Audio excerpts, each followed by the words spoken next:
A couple years back, on a trip to Edinburgh, I was lucky enough to stumble upon a masterpiece and quite possibly my favourite painting ever.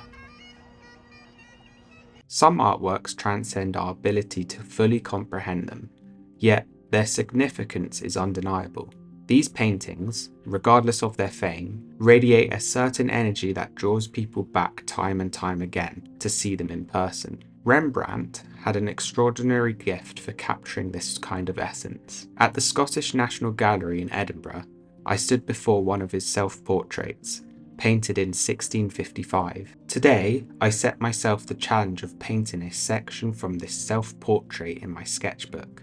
With an hour on the clock, I aimed to see what I could accomplish using a limited colour palette of red, yellow, blue and white. My focus was on emulating how Rembrandt used his colours to evoke emotion so powerfully. This self-portrait captured a sadness of a human near conquered by heartbreak. I later learned that Rembrandt's despair was rooted in the loss of his wife and his 3 children, and only compounded by looming financial ruin. Knowing this, I couldn't help see the sadness in his eyes, so vividly portrayed through the masterful use of focus light against a backdrop of shadow. The piece possesses a striking immediacy and physical presence. It felt as though he was standing right in front of me, which perhaps was why I was drawn to it across the room. Using acrylic wash instead of Rembrandt's oils, I applied quick washes of paint and built up layers within the hour. This time constraint pushed me to avoid overthinking each decision. I learnt that Rembrandt's use of oil paints allowed him to create translucent layers, revealing patches of colour beneath that to mimic the texture of real flesh.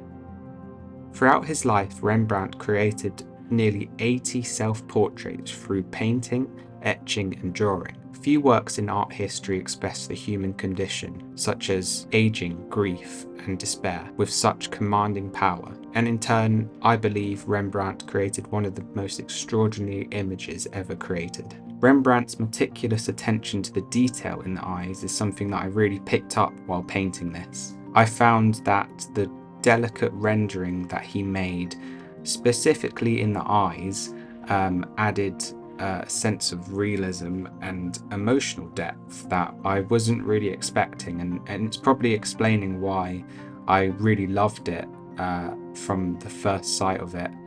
The eyes caught me, and he somehow captured the light.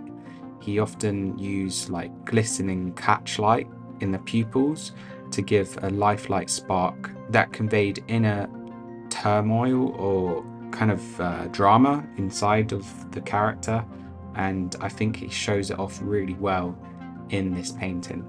Above all, Rembrandt's success in capturing emotion through the eyes stemmed from his profound understanding of human psychology. His portraits are not merely physical representations, but are imbued with a deep sense of the subject's inner world. The eyes in his painting often reflect a complex interplay of emotions, sorrow, wisdom, longing, or peace, making them the focal point for viewers seeking to understand the emotional landscape of the subject. Rembrandt's ability to convey such a range of emotion through the eyes sets his work apart and solidifies his reputation as a master of emotional realism.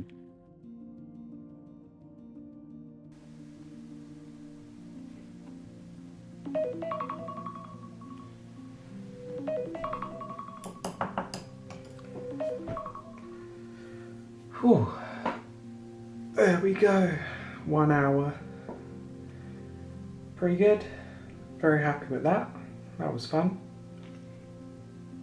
Here's the final result of my study. Although I could have continued painting for hours, I'm thrilled with the outcome and I'm grateful for the time I spent closely observing his work. Reflecting on the pain Rembrandt endured in his later years, I find it remarkable how he could illuminate light from such darkness.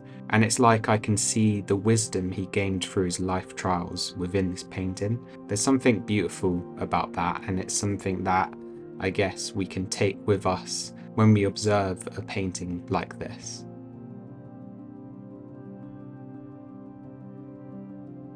I hope you enjoyed this video, subscribe for more, and I'll see you soon.